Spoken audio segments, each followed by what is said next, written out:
The deep space was silent, cold, empty. But suddenly something changed. The Zelther Empire's scout ship, Watcher 7, picked up a strange signal. It was not a normal energy wave. It was strong, slow, and silent. It came from the edge of their galaxy, far beyond any known system. Commander Varn stood in front of the ship's main screen. His four eyes narrowed as he watched the signal dance across the scanner.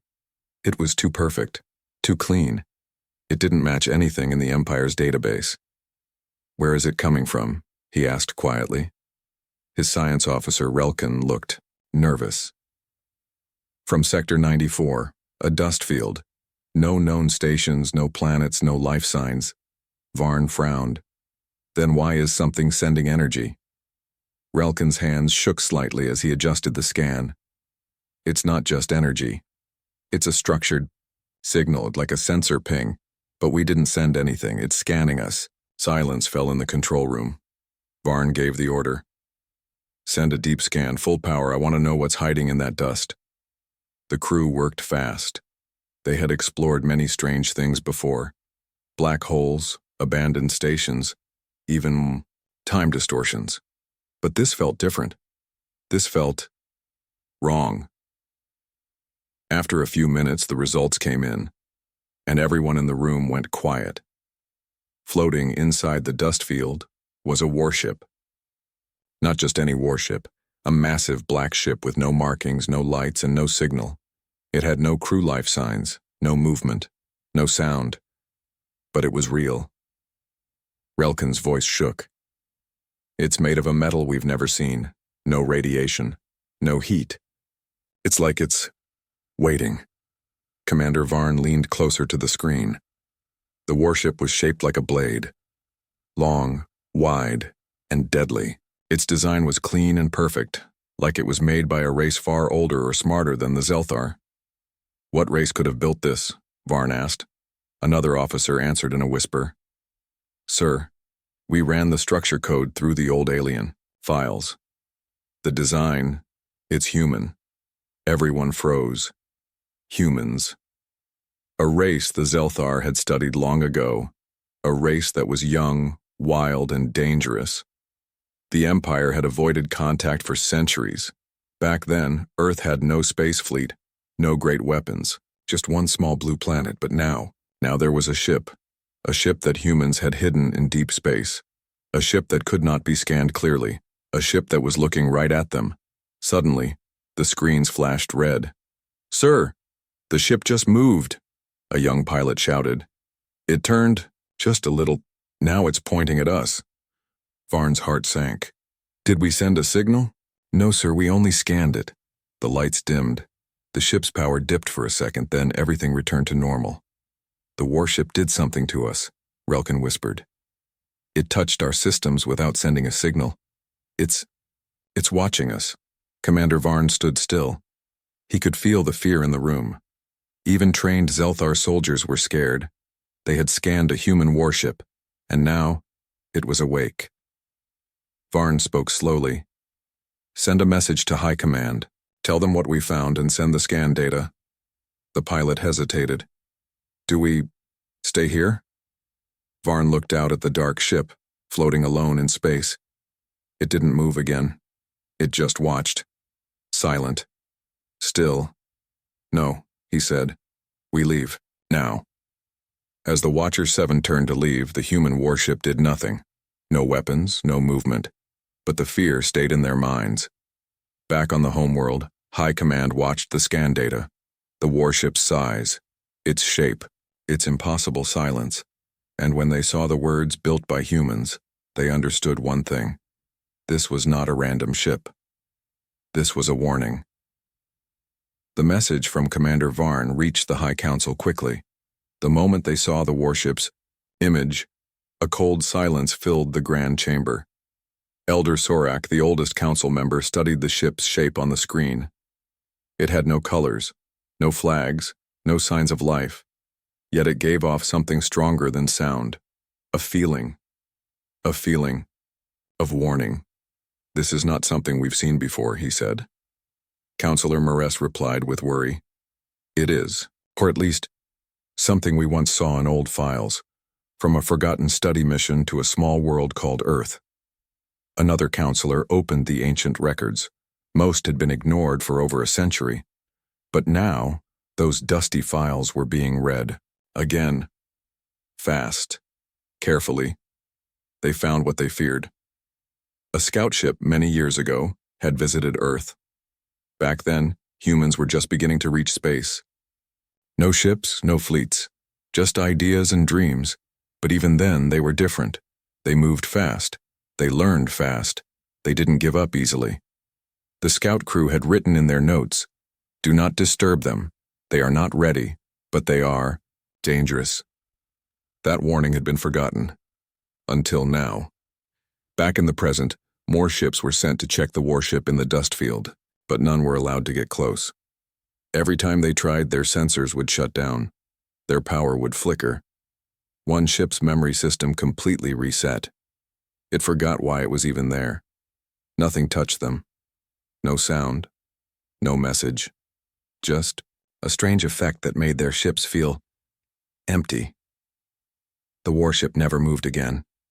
It simply waited, watching. The council grew nervous. What was this ship doing here? Why now?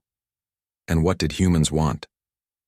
They called in the top thinker of the Empire, Scholar Prevails, who had once studied Earth's language and signals. He examined the warship's structure, its energy patterns, and its strange silence. He spoke to the council in a calm voice. "This ship is not broken. It's not hiding. It's showing something." "Showing what?" Elder Sorak asked.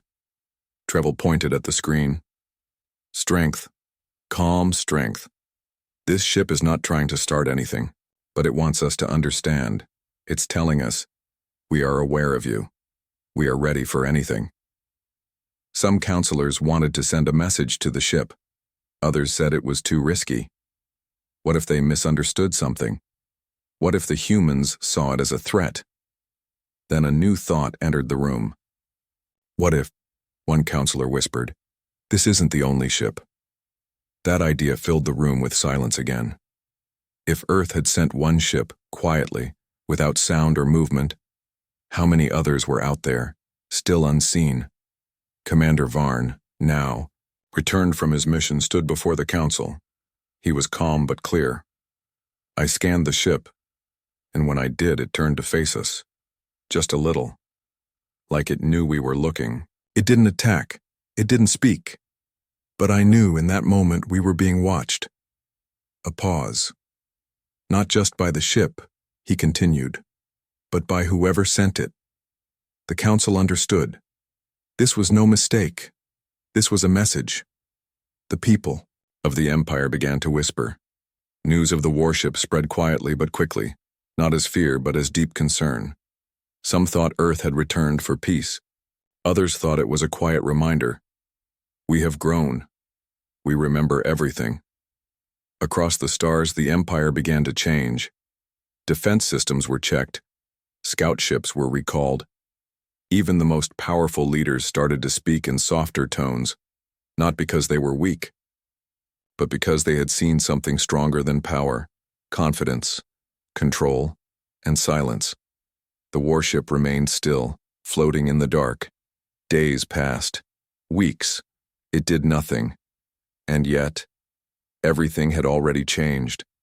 The Zelther Empire, once proud and loud, had become careful, all because of one ship, one moment, one silent look. And still the question stayed in everyone's minds. If this is just one ship, what else are the humans hiding? The space around the dust field remained quiet. Stars flickered in the background, unaware of the tension building nearby. Inside the High Council chamber, the mood had changed. There was no shouting, no panic, just careful thinking, careful watching. Everyone was waiting. The human ship had done nothing for many days. It just floated, completely still, inside the dust field. It had no signal, no message, and no movement. But somehow, it felt like it was alive. The council decided to send a small team, not to challenge the ship, not even to study it, just to approach carefully, observe, and return. Nothing more. The scout vessel chosen was the Veil Seeker, small, silent, and fitted with their best scanning tools. Its mission was simple. Stay, hidden, get close, collect new readings. Its pilot, Tellan, was calm and experienced. He had explored many strange parts of the galaxy. But even he felt uneasy as he neared the edge of the dust field. From a distance, the human warship still looked lifeless, like a forgotten monument from long ago. But the closer he got, the stronger the feeling became. Something wasn't right. Tellan whispered into his comm. Entering visual range.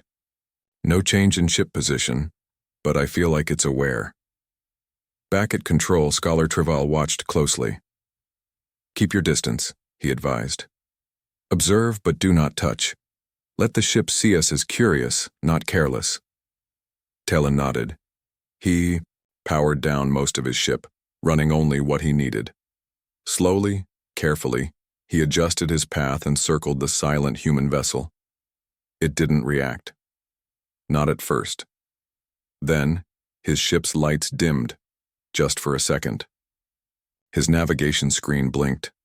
A soft wave of energy moved across his system. Not damage, not a warning, just presence. He froze. The wave passed. Everything returned to normal. But now something new appeared on his screen. A shape. A symbol. It wasn't in any known language, just a simple glowing mark, one that hadn't been there before. Tellan quietly spoke. I think it sent something, not a message. More like a memory. Prevails listened. Describe it. It's not in words, Tellan said. It's more like a moment, a feeling. He paused. I feel watched, but not in fear. More like measured, studied, as if it's asking, why are you here? That was all the data Tellan could collect. The council ordered his return. His ship floated back, slowly, safely. The human ship remained in place, not moving again. Later, the council gathered once more. The symbol Tellan received was studied carefully. No one could translate it, but everyone agreed. It wasn't a threat. It was something else. A test, maybe. Or a quiet message that didn't need words, and then something even more curious happened. A ship from another empire, one that wasn't part of the Zelthar, arrived at the edge of the dust field. They had heard whispers of the human warship and wanted to see it for themselves. They sent a probe. Just a machine, no crew. It moved fast, scanning directly without hesitation. The moment it reached the dust field's edge, it stopped. Not by force, not by damage. It simply powered down, as if something had told it to rest. The crew tried to restart it, but nothing worked. The probe just floated there, quiet and still. Then, after a few minutes, it turned around on its own. Slowly, and came back to the ship. When the engineers opened it, they found nothing wrong. But inside the memory there was the same glowing mark Tellan had seen. No signal. No voice. Just a single shape. Now 2 empires had seen the same thing, and they both had no answer for it. Across the stars, stories began to spread. A ship that moved, without effort, a presence that spoke without sound, and a message that made powerful empires stop and listen. Back in the council chamber, one thought kept returning. The ship was not here by mistake. It had waited in silence for someone to find it, and when someone did, it didn't act out. It didn't react with force. It simply watched, and when it was approached with respect, it responded, but only enough to let you know. It was not sleeping. Now, the council had a choice. Should they try to send a formal message, or should they leave the ship alone, respecting its silence? No decision was made that day, but everyone in the room shared the same quiet thought. If this is what a human ship does when it stands still, what happens when it chooses to move? Far beyond the dust field, where the stars were colder and space stretched endlessly, silent decisions were being made. The human ship had done nothing new. It remained still, no engines, no movement, no lights. But its quiet presence had already echoed across the nearby sectors. One by one, ships from different empires arrived near the edge of the field, not too close, just enough to observe. They all wanted the same thing, understanding. But the ship remained quiet. In the Zelther council chamber, a new idea was forming, one that made some nervous and others curious. What if the ship was not alone? Scholar Prevails had been working on the symbol received by both Tellan and the other empire's probe.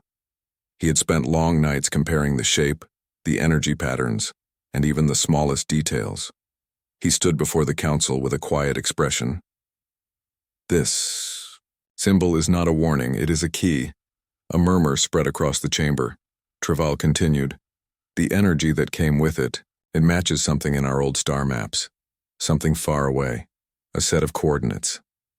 Elder Sorak leaned forward. You're saying the ship is pointing us somewhere? Prevails nodded. Yes, I believe it wants us to follow. Silence. For the first time, the council faced a different kind of question. Not what is this ship, but why is it showing us something? After careful thought, they made their decision. A ship would go to the coordinates. Not to explore, not to take anything, just to witness. To observe what the ship might be pointing at. They called it the Path Mission. No weapons, no scans. Only peaceful eyes and open minds. The chosen ship, the Stellar Trace, was fitted with long-range tools and a quiet engine. Its pilot, Relin, was known for his calm nature and careful thinking. It took them 6 days to reach the coordinates. What they found was unexpected. There, floating near the edge of a dying star, was another object. Not a ship, not a base. Something else. It was a beacon. Smooth, white, and shaped like a tall tower, it stood alone in space. It had no power signals, no doors, and no signs of life. But it was clear this object had been made, carefully, precisely, and recently. As Relin approached, his ship's systems slowed. Not broken, just quieted. Then something happened. A slow light moved across the beacon's surface. A soft pulse, warm and steady. Not bright, not loud, just there.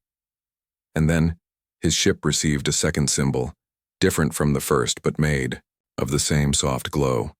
It appeared on the main screen, not forced, not coded, just there, waiting. Relin didn't speak. He just watched. He felt something he couldn't explain. Not fear, not confusion. It felt like being welcomed. He returned with the data, and once again, the council gathered. They now had 2 symbols, one from the warship, one from the beacon. Prevails showed them side by side. Together they form a pattern, he said. It's a message in 2 parts. Elder Sorak whispered, Do you understand it? Prevails looked thoughtful.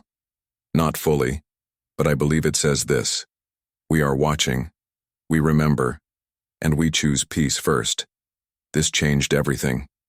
Until now, the empires had seen the ship as a mystery, a possible warning. But now, it felt more like a hand being offered, not in words, not in sound, but in the deepest way possible, presence, stillness, and patience. Still, not everyone agreed. Some believed the ship was a test, to see who would act with respect and who would not. Others believed the ship had been placed there long ago, and only now activated. And some believed the ship was only the beginning of something much larger. What none of them knew was that far away, deep in the quiet of space, someone had been watching too. A human outpost, old, hidden, and silent, received the same 2 symbols. Their response? None, no signal, no sound, just a slow light, blinking in the same pattern. The stars around the Zelthar sector now felt different. Quiet, slower, as if the space itself was holding its breath. The presence of the human ship had not changed. It still floated silently in the dust field, untouched, unmoved, unspoken, but everything else around it was shifting. The council chambers were no longer filled with debates or fear. They were filled with study, with thought, with silence, and with one repeating question. Why now? Why had the humans sent this ship? Not as a fleet, not as a warning, but as something more silent and complex. In the deep libraries beneath the central city, scholar Prevails continued to search. He had collected both symbols, the one from the ship and the one from the faraway beacon, and had begun comparing them against human language records stored long ago. That's when he found something, hidden in a digital report from the early scout missions to Earth. Prevails saw something familiar, an old human phrase repeated several times during a broadcast signal. The phrase, "To stand without speaking is to speak the loudest."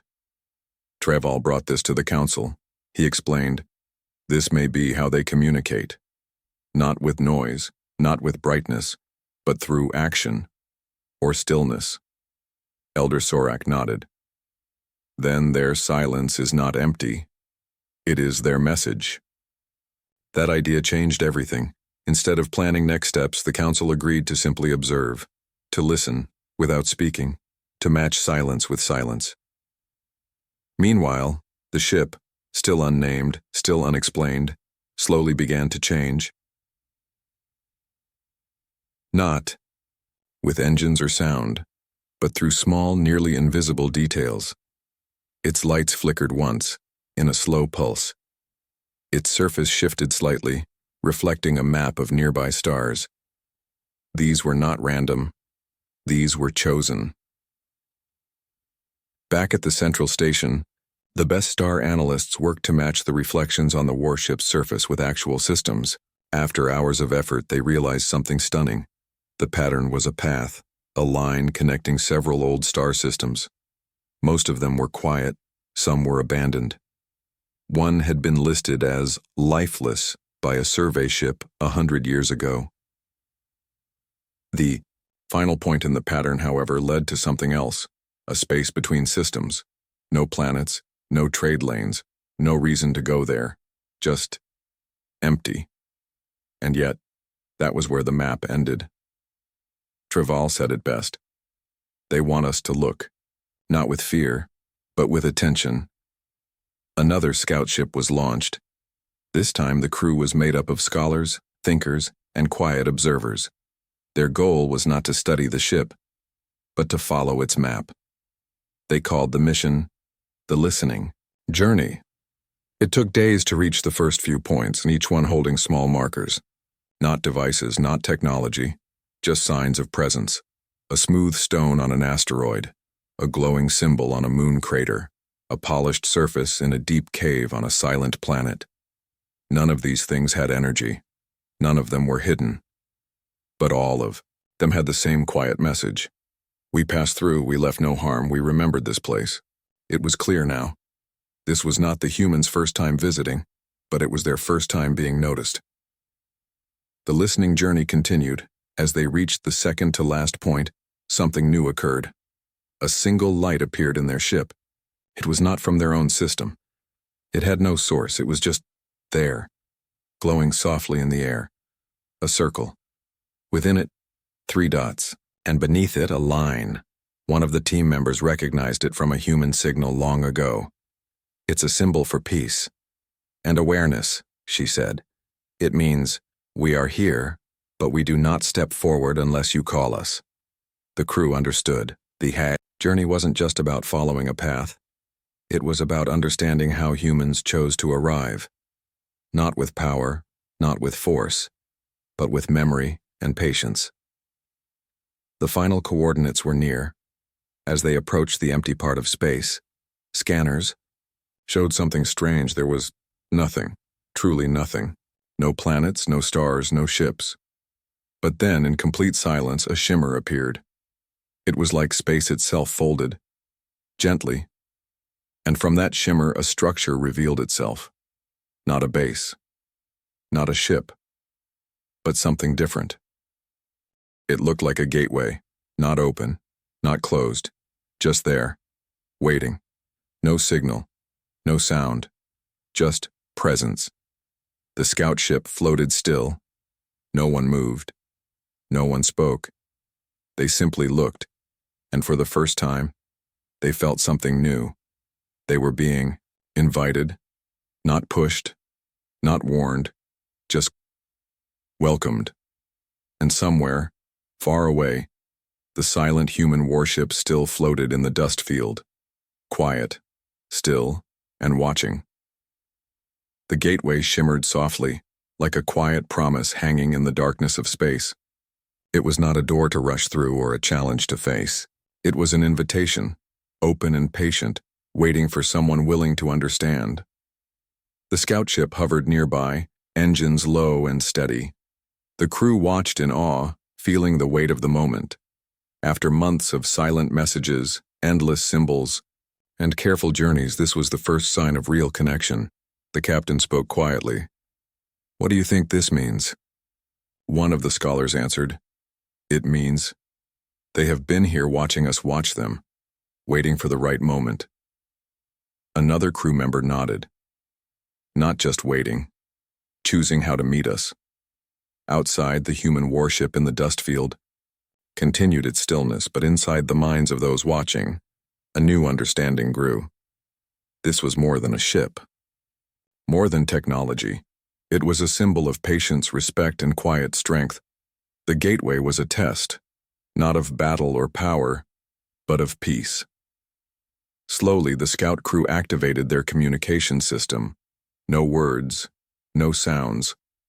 Only a single light, pulse sent toward the gateway, a simple sign of hello, of readiness. For a moment, nothing happened.